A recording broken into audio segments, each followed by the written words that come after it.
Si tu veux solutionner tes problèmes de parnassa ou améliorer ta parnassa, écoute bien ce qu'on va voir ici, c'est extrêmement important et fondamental. Juste, je rappelle que c'est un cours pour les hommes, donc mesdames, inscrivez-vous sur le groupe des femmes de WhatsApp pour recevoir les cours de Shlom Bayit pour les femmes, les cours de Oumna pour les femmes. C'est connu, les amis. Ce que la Gemara elle dit dans Masechet Baba Metzia, page 59. Tout le monde connaît ce que la Gemara elle dit là-bas. Tu dois toujours te rappeler de ça. Qu'un homme, toi, moi, tu dois toujours faire attention à l'honneur de ta femme, à honorer ta femme. Ah, c'est bon, c'est encore commencer avec l'honneur de la femme, faut honorer la femme. Pourquoi? Chez En Bracha Metsuya Betor Beto Shel Adam et la Bishvilishto. Parce que la bracha, la Gemara elle dit, la Gemara c'est les lois métaphysiques de ce qui se passe dans ta vie. La bracha ne se trouve dans ta maison que pour ta femme, par le mérite de ta femme. Comme c'est marqué, la Gemara ramène tout de suite ce qui s'est passé avec Abraham Avinu quand il s'est enrichi. Ou l'Abraham était Ba'aboura. C'est marqué dans Bereshit, dans Sefer Bereshit, que Abraham il a reçu beaucoup d'argent par le mérite de qui? De Sarah, sa femme. Et c'est ce qu'il disait Rabba dans la Gemara, il disait aux gens, aux habitants de Mechosa, honorez vos femmes afin que vous soyez riches. Donc là, on a, encore une fois par rapport au cours précédent, de comprendre que la richesse, la parnassa, la bracha dans la parnassa, sortir des dettes, tout ça, ça dépend de comment tu vas honorer ta femme, combien tu vas l'honorer, comment tu vas la satisfaire, comment tu vas lui donner du plaisir. Comme ça, Hachem, il a créé les choses. Ensuite, tu vas dire, ouais, d'accord, ok, c'est quoi? Moi, ça me gonfle, ça y est, ça m'a fatigué. Alors, moi, je préfère ne pas l'honorer. Et je commence à la richesse. Ah, on va satisfaire du nécessaire. C'est bon, ça y est. Baraka, ça suffit. Combien on va l'honorer? Pour ça, la Gemara, écoute bien ce qu'elle dit. La Gemara, déjà dans la Masechet Shabbat, elle dit quelque chose, page 62, quelque chose de terrible. Elle dit, il y a 3 choses qui amènent l'homme à la pauvreté. Tu veux savoir qu'est-ce qui amène la pauvreté? Écoute bien. Une des choses fondamentales qui est marquée là-bas, c'est lorsque une femme, elle maudit son mari. Elle insulte son mari. Je dis, ah bah tu vois, justement, c'est à cause de ça, je vais la culpabiliser. C'est à cause de ça que quand elle n'a pas de parnassa, elle arrête pas de me maudire, elle arrête pas de me dire des gros mots, des grossetés. Non, t'as pas compris. T'as pas compris, écoute la suite de la Gemara. Bah, Maraba, elle a risqué d'architer. Sur quoi elle va le maudire? Sur le fait qu'il lui achète pas des bijoux. Il la gâte pas. Il lui achète pas les bijoux qu'elle a besoin, qu'elle a envie. Et Rachid explique le mal de la Gemara de Char. Il veut pas lui acheter. Et la Gemara rajoute, c'est quand il veut pas lui acheter, quand il a de l'argent et qu'il lui achète pas. Je dis, ah très bien, ah ok, alors. Moi j'ai pas d'argent. Doucement. Écoute la suite. Qu'est-ce que t'apprends cette Gemara? Qu'est-ce qui vient t'apprendre la chose de cette Gemara? La Gemara, pourquoi j'ai dit ça dans la Gemara? Pour t'enseigner les besoins nafshi de ta femme, les besoins spirituels, psychologiques, qui proviennent de l'âme de ta femme, comment elle a été construite, comment elle a été créée, façonnée, que profondément dans son âme, c'est pas un caprice. C'est pas, t'as vu, encore, elle est jamais satisfaite, etc., elle en veut toujours plus. Non, c'est pas un caprice. C'est, mamash, un besoin profond dans l'âme de la femme d'avoir des bijoux. C'est comme ça. Et que la femme, si elle n'a pas ça, et si on ne s'efforce pas de lui donner ça, alors elle peut arriver à une dépression. Elle peut arriver à en perdre la tête. Jusqu'à pouvoir maudire son mari. Jusqu'à pouvoir insulter son mari. On ne dit pas que tu n'as jamais acheté de bijoux. Mais quand tu sens que ta femme a besoin, qu'elle veut, et ben c'est là qu'il va falloir se réveiller. Et qu'est-ce qu'on voit ici? C'est que si jamais maintenant, moi, je parle à moi-même en premier, les amis.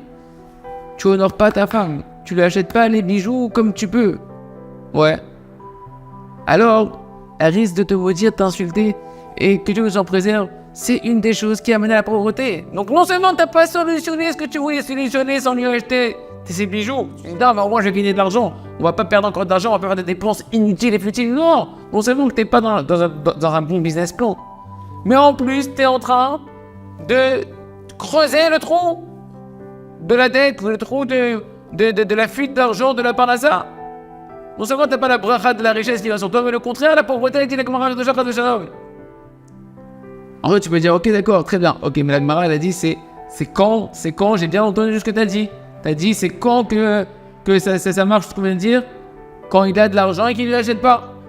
Ah, moi, j'ai pas d'argent. Moi, j'ai des dettes. Moi, je dois de l'argent à l'État. Moi, je dois de l'argent à un tel, etc.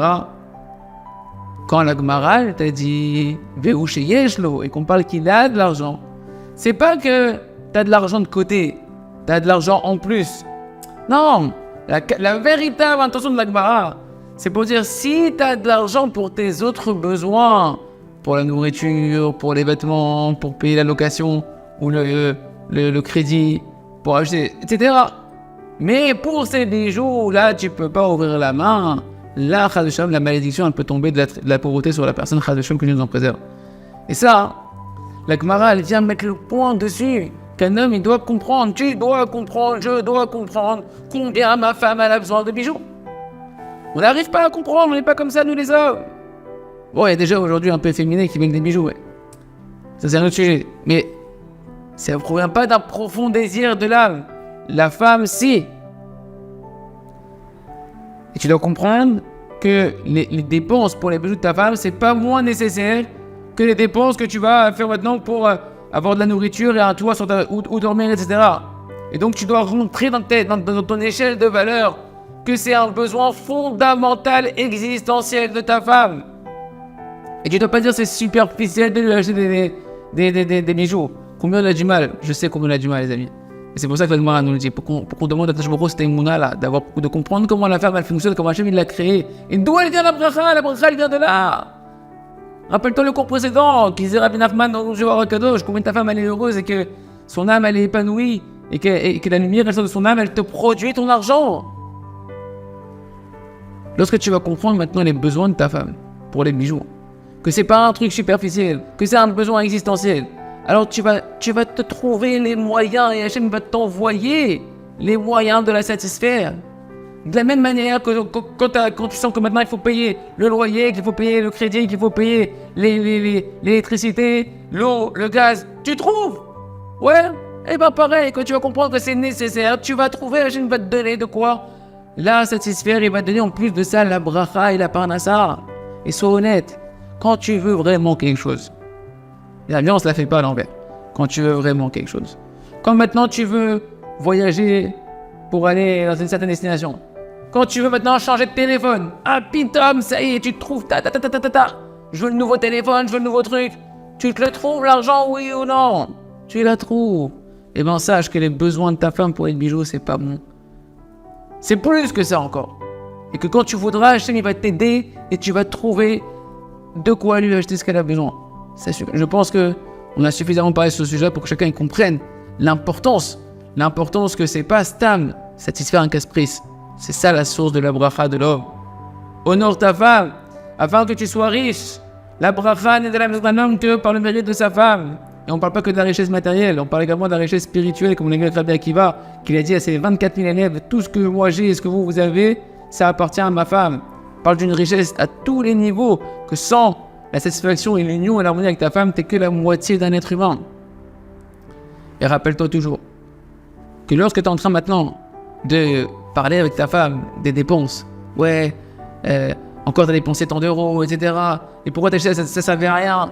Même si on parle maintenant des milliers d'euros qu'elle a dépensé, avec la carte de crédit, elle a fait 500 euros, 1000 euros, truc. Je me dis non, on aurait pu les économiser, chaval, pourquoi viens on prend des marques moins chères, viens on prend des trucs où il n'y a pas de marque, etc. C'est ça, retiens bien, c'est ça qui est la cause de la dette. Une des causes fondamentales des dettes, il dit Rabbi Nachman de Breslev, c'est le mochin des katnout, c'est l'esprit d'étroitesse, l'esprit étroit. Quand tu fais des petits comptes, tout petit, mesquin, etc., sur les dépenses de ta femme, comme tu dis que c'est ça qui va t'aider à solutionner ton problème, eh bien c'est une dimension d'un esprit étroit. Mochin des katnout. Tu n'es pas en train d'élever ton esprit, d'ouvrir ton esprit, à prendre conscience qu'au lieu de calculer tous tes petits comptes sur ce que ta femme a fait d'apothicaire, eh ben tu dois élever tous ces comptes-là à la source de l'argent qui est Hachem. Que Hachem, qui est le créateur, qui est ton père, qui t'aime, il t'a ordonné de nourrir ta femme avec largesse, avec honneur, de la réjouir.